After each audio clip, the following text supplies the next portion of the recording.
Hello, everyone. Thank you again for joining Dorsey Ross on this episode of The Dorsey Ross Show. In this episode, Dorsey interviews another special guest that will give you hope and inspire you. Hello, everyone. Thank you again for joining me on another episode of The Dorsey Ross Show. Today, we have a special guest with us. Her name is Sarah Dangerfield. She is a lead pastor with her husband in North Dakota. She is passionate about evangelism and discipleship. She enjoys baseball, embarrassing her kids, and supporting worldwide missions. Sarah, thank you so much for coming on the show today. Thank you so much for having me. Well, I always like to open up with a icebreaker question, and today's icebreaker question is, what is your favorite TV show and why? Oh, my favorite TV show. Well, I have to admit this out loud, huh? My favorite TV show is Gilmore Girls. I love it. I love the idea of living in a quaint town where everybody knows everybody. And I know sometimes that can have its negative connotations as well, but I just love the idea of my grocer and the guy at the coffee shop and the teachers at the school. Everybody knows me and my family, and I have all those extra people looking out for my kids. I just love that idea, but I also love the banter. The writing in that show is fantastic. Yeah, and I'm sure you're probably living out that, real life Gilmore Girls. You're living in North. A little bit. Yeah, we do have a little bit of that. Our town is a little bit bigger than what's represented in the show, but yes, it does not faze me when I stop at the store and I always run into somebody that I know. Can you tell us about your life growing up and, how did you become, how did you, get into the faith and how did you get to come to a relationship with Christ? Yeah, I would love to share that.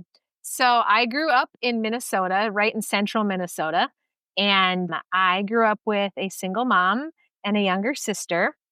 When I was 4 years old, my parents discovered that it was not quite working out for their marriage, and so they ended up splitting when I was 4. The largest tension that was between the two of them was their religious differences. My mom was born and raised in Minnesota, grew up in a Christian home. And my dad, on the other hand, was born and raised in the Middle East and was raised in an Islamic home. And so there's definitely not just like religious differences, but with that religious difference also came how we raise our kids different, the expectations of how we treat family members and things like that. And so that was kind of the start of my faith journey. I learned a lot about a different religion much younger than probably most children find out about, whether they grow up in a religious home or not, learning that there are different religions and different faiths. And it put me in this position where I needed to figure out what I wanted, even though I didn't live with my dad. Every child wants to please their parents. And here I have parents that are on two opposite sides of the spectrum. And so as a kid, I had to figure out, like, where do I stand?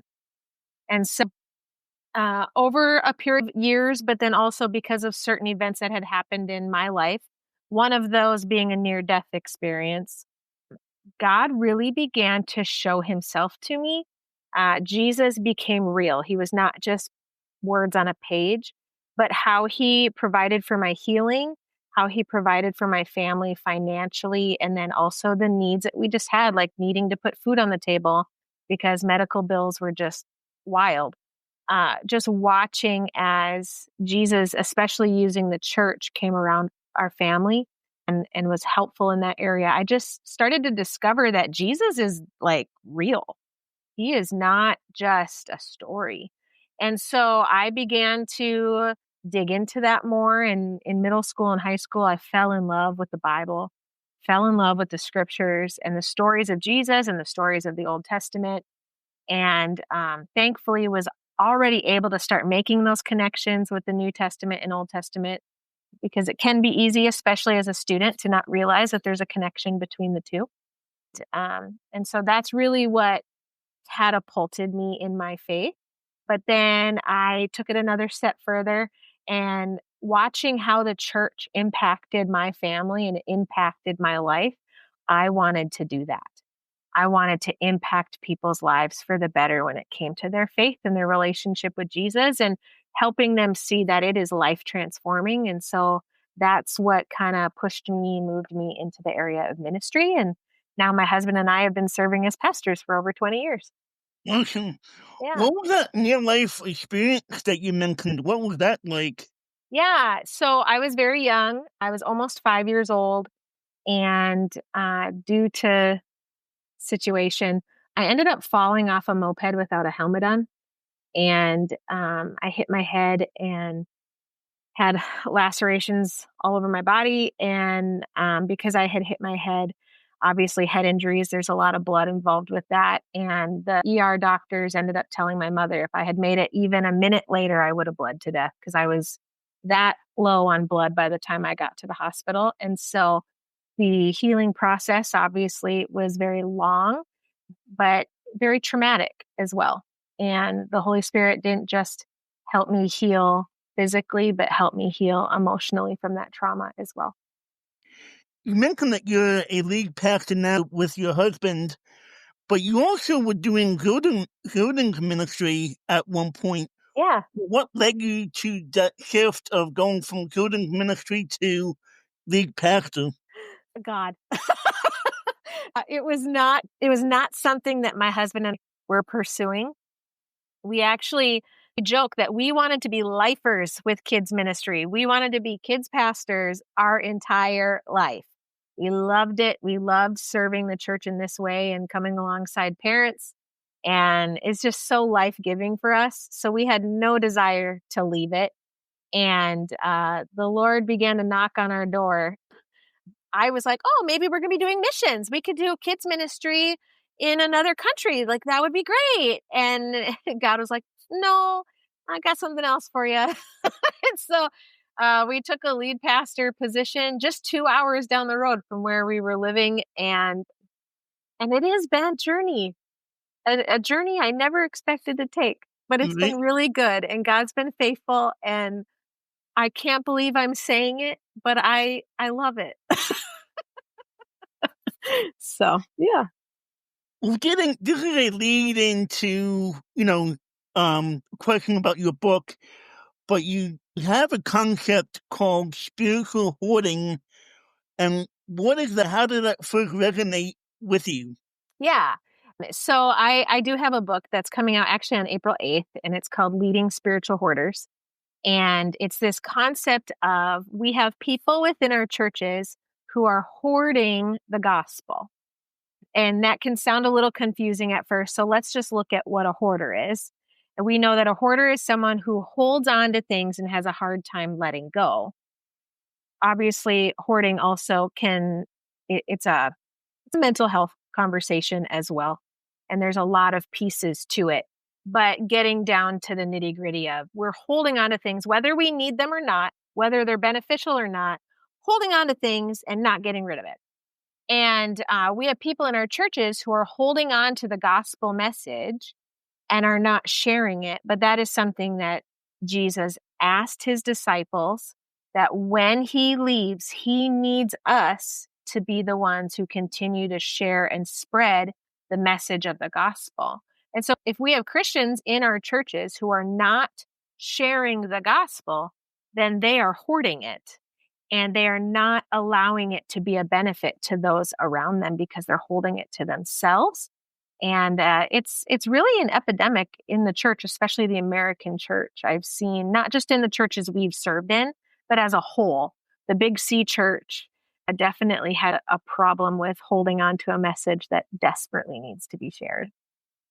Do you have a specific number or specific, percentage or whatnot of who is hoarding Yeah. gospel message? There are a couple different statistics out there. And so I'm just going to kind of average it out. But the average is 75% of people who consider themselves to be Christians will never share the gospel, ever.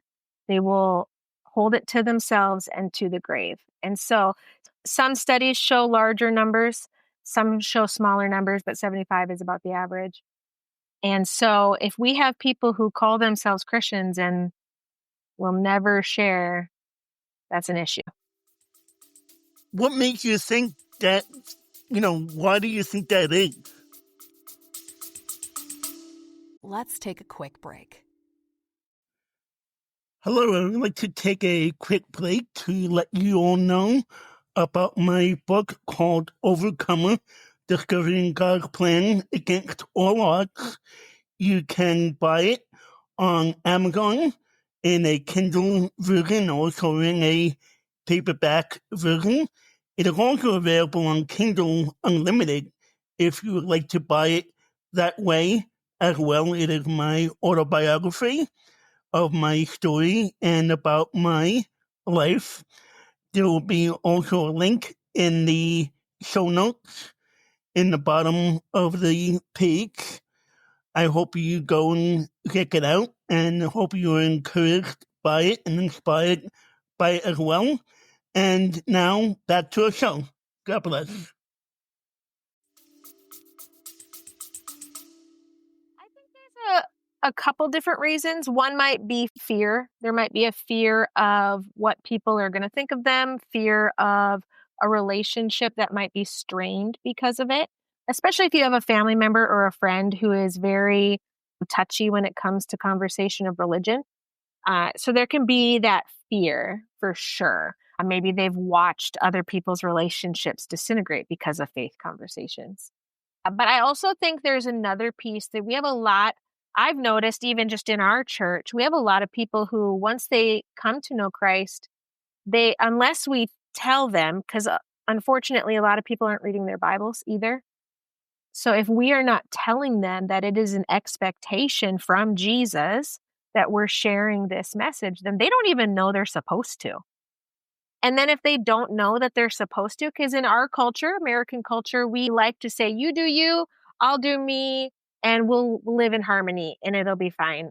And so we keep our beliefs on anything, like even politics. We'll keep that to ourselves and not share because we're afraid of, what might happen. And so this is just one of those things that we hold on to ourselves. So they might not know that they're supposed to. And once they figure out they're supposed to, they're going, well, how? How do I do that? I don't even know everything yet. And it's like, well, we don't need to know everything in order to share what Jesus has done in our life. We can continue to grow and hopefully people are growing with us. That is the hope. And it could be also the fact that people don't want to, be labeled as, the Christian nut job that, goes around telling everybody about Christ. We don't want to, be the type of person that's always hitting somebody with the Bible or with scripture either. We need to come out and, be the ones that show love, and through that we can tell others about Christ. Most definitely. And I'm sure because people have probably had that experience with somebody who's, maybe not actually hit them over the head with the Bible, but metaphorically have. And yeah, you don't want to be labeled as that. I understand why people would feel that way for sure. But we have to remember the church, unfortunately, is filled with a bunch of imperfect people. We're all trying to figure out how to do this. And unfortunately, because we're human, sometimes we don't do a very good job of it. But yeah, I think that would also be a reason for sure.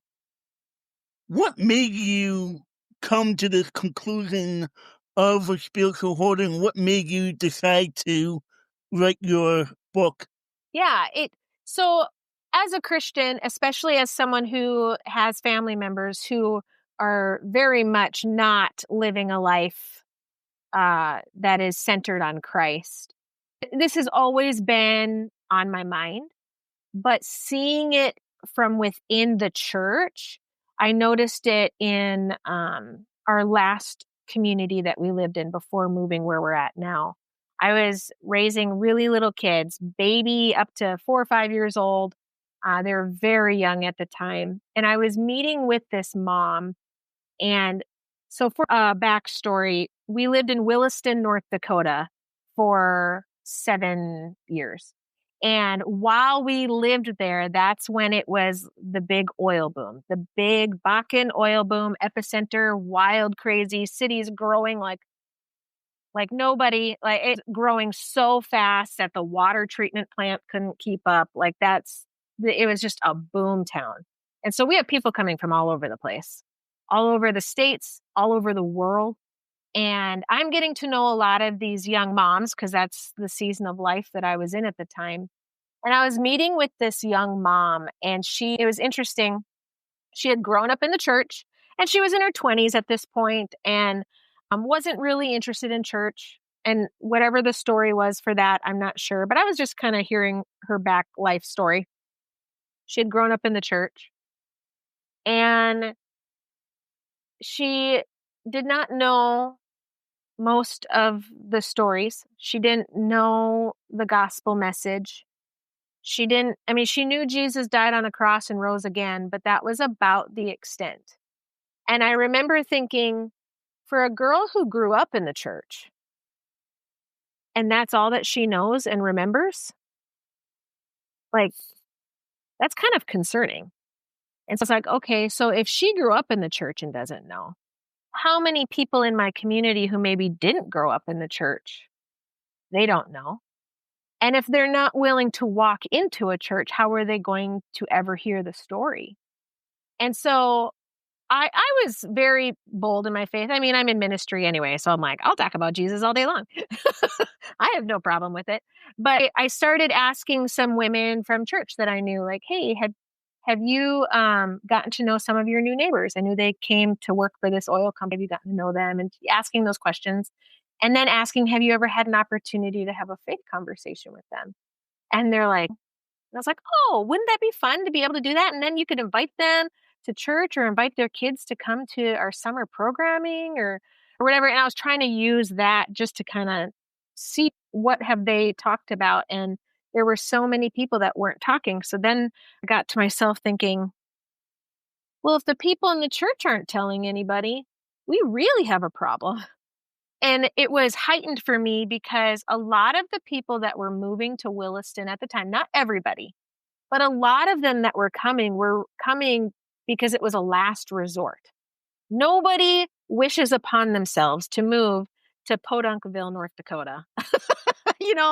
This is a last resort. I can get a job, can make some money. I can help our family get out of debt. But what we were finding is these families were already hurting significantly before they even got there. Lots of divorce or on the brink of divorce, lots of broken homes, lots of hurting people.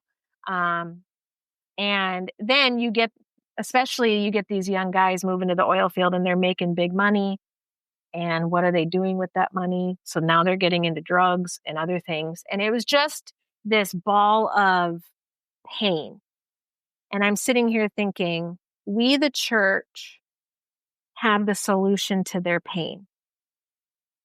But is the church sharing the solution? And it really broke my heart for my community and for the people that live there. And it was like, okay, this has to change. And if it has to change starting with me, then it has to change starting with me. And so that's where it really began to stir.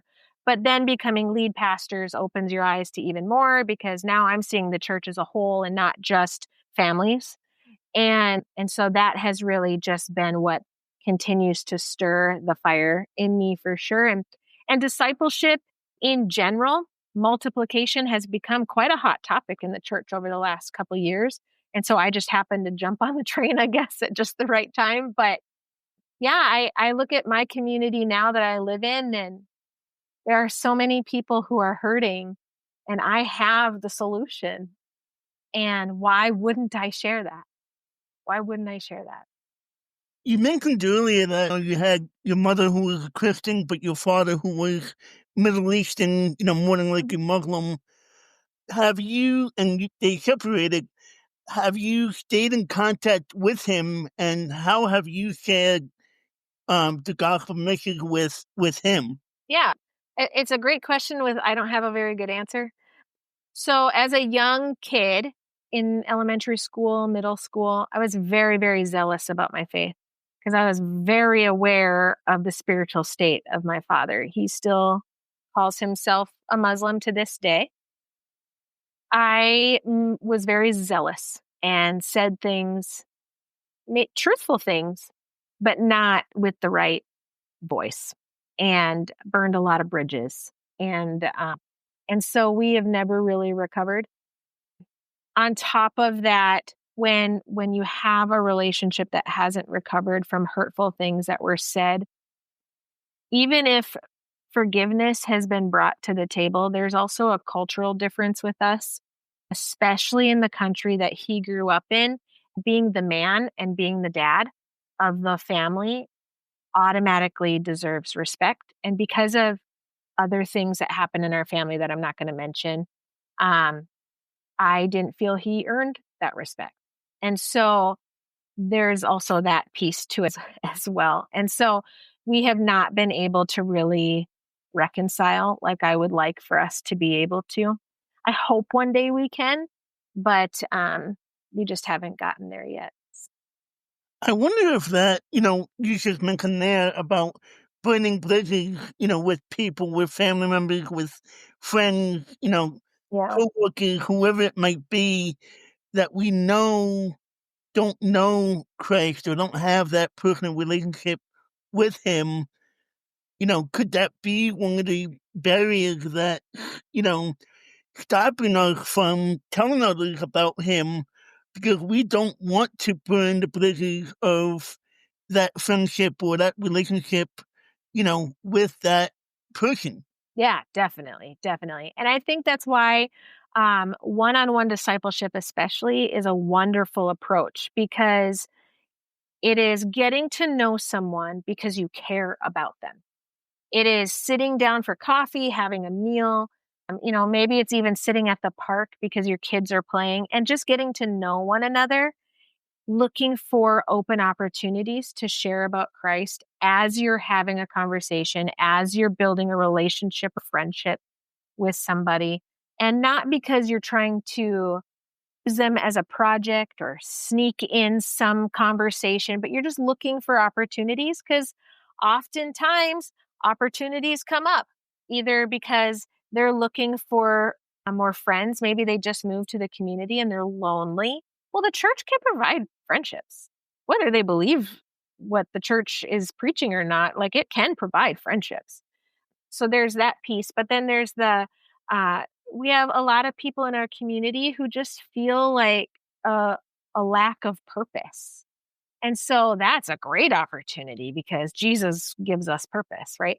And so there's all these ways to be able to just crack open the door, stick our foot in there a little bit, say what Jesus has done in our life based on what they're talking about, and just seeing, are they open for a conversation or not? And if they're not, then we just leave it and we continue to pray for more opportunities. But we do it because we love them. We care about them. We care about their family, their children. We care about their relationships with their parents or their marriage or their coworkers or their boss. And because we care about those things, hopefully when we have those conversations, we won't burn bridges, because that person knows this person cares about me. That's the number one priority for them. It's not to convert me. It's because they care about me. And I think that definitely helps with that. When did you become interested in discipleship, and why are you passionate about? Yeah.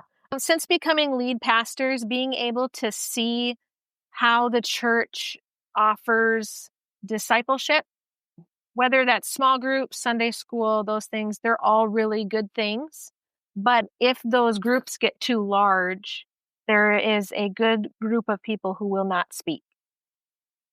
And I mean, for me, even as a person who I talk for a living, once a group gets past a certain number, I don't want to talk because it's too many people to be vulnerable with.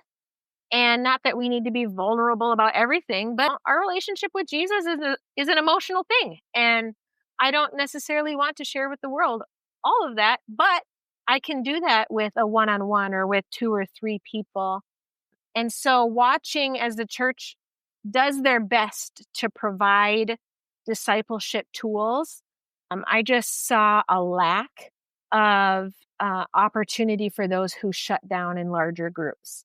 And so even being able to take those larger groups, if we can help our small group leaders say, hey, this is a great opportunity. You're going to be meeting with them for this many weeks. Let's see if you could try to meet with each of them at least once during this quarter, one-on-one, because they may have questions that they're not asking in the group. And so, yeah, that kind of got me started. And then I thought, well, why does it have to just be in a small group setting? Why can't I just ask the girl that I see at the coffee shop every Monday if she wants to meet with me a half an hour before, because we've gotten to know each other, because we keep running into each other, and just getting to know each other and sharing what we love and what we're passionate about. And for me, I love and am passionate about Jesus. And so, yeah, I saw that need. And I think that's what really kind of pushed and drove that desire to see more of that. Yeah. My pastor's very passionate about discipleship as well. He has even tonight, I mean, I help out at the youth group now, but they used to have or they still do have a small group. Sometimes they'll have men and women, separate. Sometimes they'll have them together. And, like you said, with the size of the groups, he even sent out a letter or email this week saying, hey, let's have, smaller groups, 3 or 4 people, not 6 or 7. And like you even said, allow each of them to speak, give them time to speak and to talk. And even though I don't do as much anymore, but I used to travel and speak and share my story. I'm even a ordained minister myself. But even sitting when I was in those groups, I would be very quiet. I'd be very, maybe because I'm an introvert, I was very quiet. I wouldn't speak up. I'd probably be afraid of, what am I going to say? Will I say the wrong thing? Will people look at me and say, Dorsey's a pastor, what is he talking about? But yeah, just a little insight as to Yeah. what I've been through, and similar story to what you were talking about there. Yeah. And I think a big part of discipleship is discovery. We can't just regurgitate information. We need to allow those that we're studying with or discipling to discover the truths of Scripture for themselves. And if they're not interacting, then that discovery piece is not happening. And I think that discovery piece is what helps solidify our faith, because we're digging through the word and we're bouncing off of each other the things that we're learning and growing and what we're processing. And that really helps solidify our faith and helps us to be able to stand firm. It becomes that firm foundation because we've discovered. And so if we're not allowing that time of discovery, or we're not adapting so that people can have that discovery piece, then we're definitely missing something. What practical steps can pastors take to lead by example in discipleship? Yeah, so the book is written mostly for pastors and people in ministry, but it can be for anybody. And so you may notice that there's some verbiage in there that you can tell I'm talking pastor to pastor. But in my life as a person in ministry, I can sit there and tell all my people in my church, this is what Jesus expects you to do as a believer. If I'm not also doing that, I cannot expect the people in my church to do that. Just like as a parent, one big thing in our house right now that we're all like pulling our hair out is when someone doesn't refill the ice cube trays. Okay. So if I expect my children to fill those darn ice cube trays when they empty them, I have to be willing to fill them as well, right? I need them to see that I am doing what I'm also asking them to do. And so it's the same in the church. It's not just something that the people in my church have been called to do. It is something we all, including me, anyone who considers themselves to be a follower of Jesus, this is what we are called to do. And so we need to do it. And so that's where it starts, is living the life that we ask our people to also live. But also another thing is, I talk about it in my book a couple times with different stories, but when I'm meeting one-on-one with someone, I have the expectation that it doesn't end with us.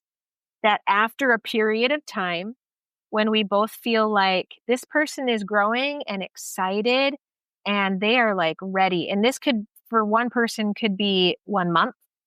For another person, this could be 6 months. It depends on where they started in their journey when we were meeting. But the expectation is they start meeting with somebody at some point as well. And that's where that multiplication factor comes in. Because if I, as a pastor, just meet with one person, and then I meet with another person, and then I meet with another person, we're growing by one, it's growth. But if I'm meeting with someone, and then eventually the two of us each start meeting with someone, and then eventually the four of us each start meeting with someone, that multiplication factor comes in, and all of a sudden we are helping each other grow in our walk with Jesus together as a body. But also as a process of that, we're sharing the gospel with people who may have never even heard of it before. Because yes, we have people in the United States who know nothing about Jesus. And so we got work to do. What encouragement would you give to a pastor who is questioning if their church could ever change its culture? Yeah, I would say anything is possible. And I say that because we do have pastors in churches who are feeling lost, who are feeling defeated, who are feeling as if there's no hope because they have tried everything that they know to try. Usually those feelings are because a church over time, whether under that pastor or not, that church over time has become inward focused. And so they're very concerned about their own little group and the health of their own little group. And they are forgetting that God is asking them to also care for those outside of the church. And so it can be very hard, especially for smaller churches, rural churches where there's only one pastor. They can feel very discouraged if they are leading a church that is inward focused. And so I would say anything is possible. The Lord can do anything. He can heal anyone. He can change perspectives. He can bring hope in places that felt hopeless. And so I would just say, hey, pastor, don't be discouraged. Start by leading by example and not parading it around and saying in your sermons the next Sunday, I met with 3 people this week, but just living it, because they're going to see you.